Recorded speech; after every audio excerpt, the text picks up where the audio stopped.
გამარჯობა, მე კონსტანტინე ვარ. საქართველოს ფინანსთა სამინისტროს საგამოძიებო სამსახურმა ფალსიფიცირებული თევზის კონსერვის დამზადება გასაღებისთვის შეპესე ბატონოს ხელმძღვანელი დააკავა. საქართველოს მთავრობას 20 ბაზების გადახედვას იწყებს. ჯანდაცვის მინისტრის განცხადებით, ბაზაში არიან ოჯახები, რომელთაც სოციალური დახმარების აუცილებლობა აღარ აქვთ. საქართველოს მთავრობის შუამდგომლობის საფუძველზე ნამახვან ჰესის საქმეზე პარიზის სააპელაციო სასამართლომ $400 მილიონ აღსრულებას შეაჭერა. საქართველოს ეკონომიკის მინისტრი მარიამ ქვრივიშვილი სომხეთის რესპუბლიკაში გაემგზავრა. საქართველოს პარლამენტის საგარეო ურთიერთობათა კომიტეტის თავმჯდომარე ნიკოლოს სამხარაძე ეუთოს საპარლამენტო ასამბლეაზე სიტყვით გამოვიდა. დონალდ ტრამპი ირანს შეთანხმების დასადებად მაქსიმუმ 10-15 დღეს აძლევს.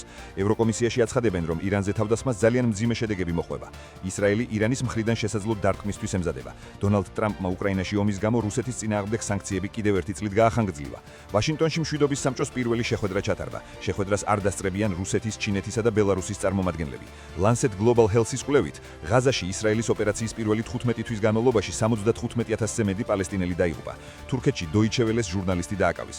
ელ-სალვადორის პოლიციამ ქვეყნის სამხრეთ-დასავლეთ სანაპიროსთან გემი დააკავა. ამოღებული 6,5 ტონაზე მეტი კოკაინი. საქართველოში უქმეებზე უნალექო ამინდია მოსალოდნელი, თუმცა შემდეგ ისევ აცივდება. ამ და სხვა მნიშვნელოვან ამბებს პრაიმ ტაიმის გვერდზე წაიკითხავთ. ბედნიერ უქმეებს გისურვებთ.